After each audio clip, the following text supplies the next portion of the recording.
Big buzz, big doings in the Hudson Valley. Down at Dutchess Stadium, there was this big press announcement. The Hudson Valley Renegades and the Gold Claim Group, we're excited to announce that we're going to have professional football coming to the Hudson Valley for the first time.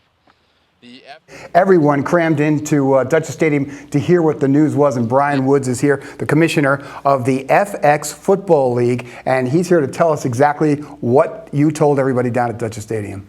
Yeah, well, like you said, the FXFL is proud to announce that we are locating a franchise in the Hudson Valley for our 2015 season.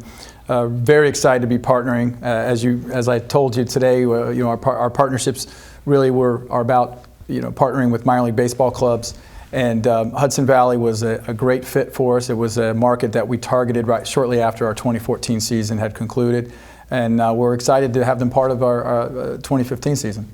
This is really something that I think it's a brilliant idea from a standpoint of utilizing the different facilities, because short season baseball, they're really used for just a few months, 3 months maybe, and then they're dormant, other than maybe some high school teams coming into play, sectional championship games and things like that. So now you've got a field, an infrastructure already built for you, and I think it's great for the owners of the stadium, but it's also great for you guys. It really is. It's an ideal setting because we're partnering with the minor league baseball club. They're not using their venues in the months of October and November. They have an existing infrastructure in place, and minor league baseball teams do it better than anybody. They understand the development league model. They have a good feel for ticketing, advertising, marketing, and promotion, and they have an existing fan base they can tap into. In a lot of ways, they have a venue, what we saw last year with our Brooklyn team, they have a venue that is more intimate, more fan-friendly, more conducive to a family environment than a traditional professional football league stadium.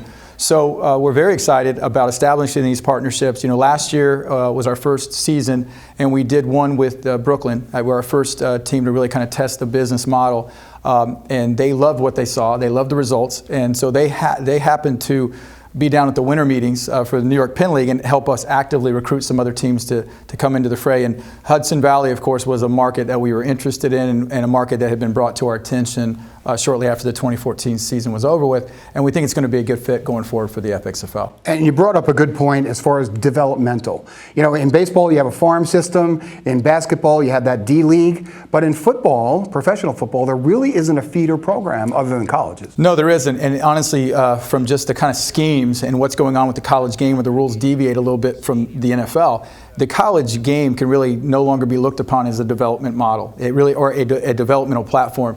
And I give you the example of this year's draft. There were fewer quarterbacks taken since the 1950s. Why? Because most college schemes are not conducive to what a quarterback is going to see in the National Football League game. And so I think that's, again, where the FXFL exists in an area that no one else is operating in right now. And that's a position that we feel like we can develop and help develop.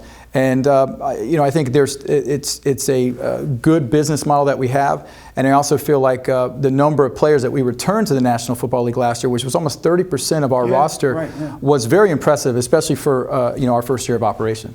Well, we're talking about the business side of things. Mark Molinaro, the Dutchess County executive, was down at the field, and he talked about what this means for taxpayers. Take a look at this. In this case, the FXFL is responsible for the field modification, so they'll, under the supervision of our Department of Public Works, will install the field goal posts, will make sure the field is set for their season at their expense, their cost. Additionally, through a amendment to the contract with the Hudson Valley Renegades, Dutchess County will receive a modest direct contribution based on attendance, financial contribution based on attendance to the county, and then of course we'll see the added benefit of sales tax generated by concessions sold here. So extending the, in essence, the sports season and use season of Dutchess Stadium has an economic benefit for well beyond Southern Dutchess, but also a direct benefit to Dutchess County and Dutchess County taxpayers. All right, so that's the business side of it. Let's talk about the player side, the X's and O's and everything. What can people expect as far as a level of play and where these guys come from? Yeah, so 97% of our players are going to come from the National Football League. Right now, all the NFL member clubs are conducting their training camps at the end of August. they start training camp with 90 players on the roster. At the end of August, they'll cut that roster from 90 to 75, and then subsequently to 53-man roster and a 10-man practice squad. And so then there's a good number of highly talented players that for one reason or another didn't catch on initially with an NFL team, but still deserve an opportunity to continue to hone their skills, to develop, and that's where this league comes in. And so we acquire our players last week in August, the first 2 weeks in September, and it's really a crazy period of time. I'm talking to a lot of agents. We're talking to general managers of NFL teams. We're trying to find the best existing talent that's out there that really could benefit from our platform. And so what the fans are going to see is an NFL caliber product. I can assure them of that, just based on the type of players that are coming into this league and the high level of NFL experience that a lot of these players have.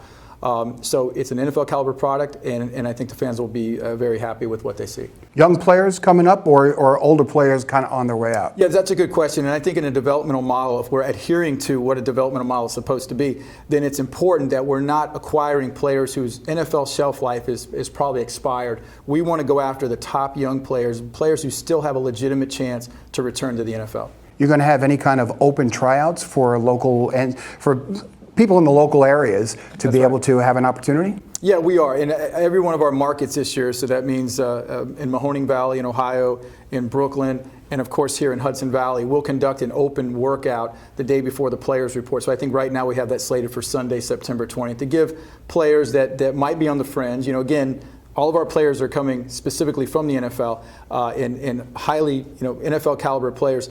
But we do want to give some players an opportunity, at least, to show us what they can do. How many man roster? It's a 38-man roster. Again, we keep things very small, but the idea is that every player is participating and getting live game repetitions. That's the cornerstone of a good developmental league. 4 teams in the league. That's correct. And it's from Brooklyn, Mahoning Valley, Hudson Valley, and the Florida Black Tips, which is a regional team for us. Yes. Okay. So it looks like you're kind of partnering up with the New York Penn League, at least as far as we're concerned. Right. Because it seems like that's the way you're going. Is that the plan, or is it coincidental? I'll tell you that our plan for 2015. Last year we were spread out a little bit in some ways. We had a team all the way out in Omaha, and so that means air travel, and so it can be somewhat cost prohibitive, especially to a fledgling league like ourselves that's trying to keep rein our cost in. And so this year the plan was to regionalize our membership.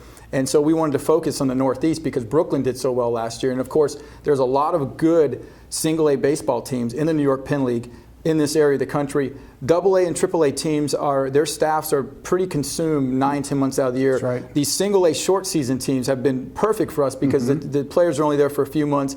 The staff is there year round. And so I think for us, the New York Penn League is even, I think, I could see a situation where next year 6 or 7 of our teams are all out of the New York Penn League, potentially. And think about this, if you're thinking, well, you're going to be playing at the same time that the NFL is playing, you're going to be competing with them. Think about baseball. I mean, Major League Baseball plays at the same time that the Renegades do, and they fill that stadium. And I think a big part of it is because, as you had said, it's the intimacy that you're going to have when you come to Dutchess Stadium. You're going to be very close to the players in the field and the action. I think that's what I don't want there to be any misconception publicly, is that even though we're putting football fields inside of minor league baseball parks, I don't want people to think that the view won't be good.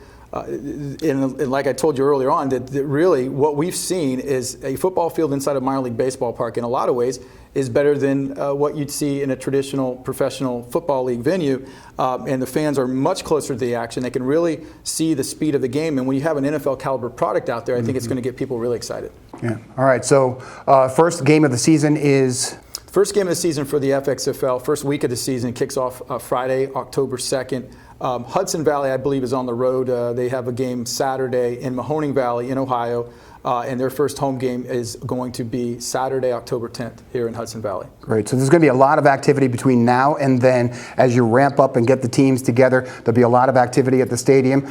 Check back here at Hudson Valley Sports Report and hvnn.com for all the information that you need to know to get yourself involved with this whole thing and enjoy football in the fall here in the Hudson Valley.